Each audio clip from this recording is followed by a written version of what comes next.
Hello everyone, this is our first lecture for Chapter 3. In this video, we will focus on measures of central tendency, the mean, the median, and the mode. This chapter covers the basics on how to describe data sets numerically using measures of central tendency. Here are the learning objectives for Chapter 3. This is what we're going to go over, and this is what you will need to know for the proctored exam. Think of these learning objectives as your roadmap through the chapter and your study guide for the exam. Take a minute, hit the pause button, and read through these.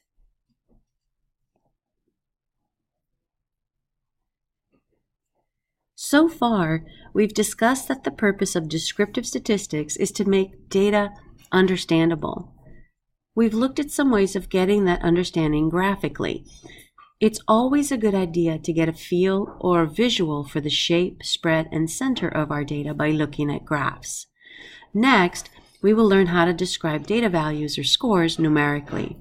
We will see several statistics or parameters that can be used to represent the center of the distribution. These statistics or parameters are called measures of central tendency or measures of center.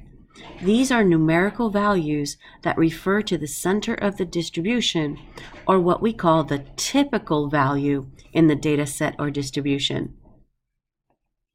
Before starting this chapter, please be aware that we will be working with formulas. These formulas are not designed to confuse you. Hopefully, you will come to see that they actually provide a very efficient way of describing data. Tips for success? Think of each formula as a statistical recipe. The ingredients of each formula are written using statistical symbols. Before you use each formula, be sure you know what statistical term each symbol stands for. For example, the symbol N, as you will learn in this chapter, means number of data values, observations, or individuals. Then, step by step, carefully follow the formula to come up with the end result. As with any recipe, it may take a few tries to master this process. Practice will help you master the formulas. Also, don't forget to focus on understanding the logic behind each formula. Measures of central tendency numerically describe the average or typical data value of a variable. We hear the word average in the news all the time. The average miles per gallon of gas for the 2018 Chevy Camaro is 22 miles for city driving and 31 miles for highway. According to the U.S. Census Bureau, the national average commute time for work in 2015 was 26.4 minutes. According to the Bureau of Labor Statistics, the median household income in 2016 was $59,000. When the word average is used in the media, it usually refers to the mean. But beware, some reporters use the term average to refer to the median or the mode. These measures of central tendency can give very different results. Before we discuss measures of central tendency, we need to consider whether or not we are calculating a measure of central tendency that describes a population or one that describes a sample.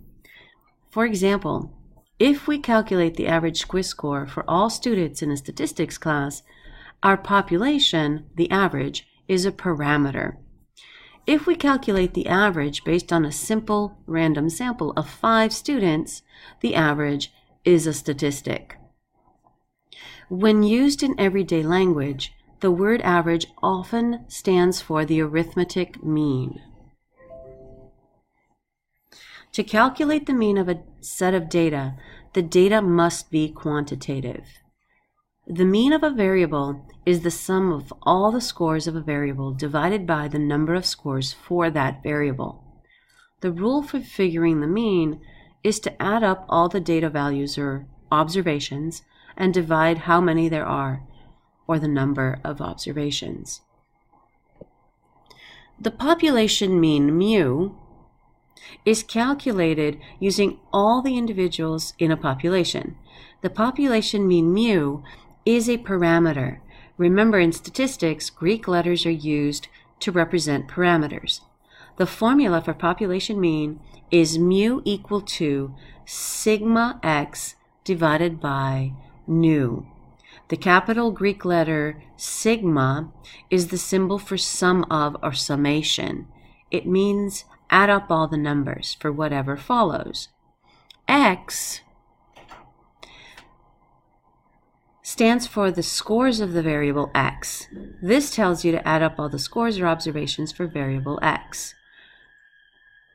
Capital Greek letter nu or n represents the size of the population. The sample mean, m, is computed using sample data. The sample mean is a statistic. Remember, in statistics, English alphabet letters are used to represent a statistic. The formula for sample mean is m equal to sigma x divided by n. Lowercase n here represents the size of the sample. Most of you are probably familiar with both of these formulas, or at least familiar with calculating the mean. So let's take a look at the basic properties of the mean. Number 1, the mean is the balance point of the data. Number 2, for a skewed distribution, the mean is pulled in the direction of the longer tail. The mean can be highly influenced by an outlier, which is an unusually small or unusually large data value or score. An outlier is a data value or score that falls well above or well below the overall set of data.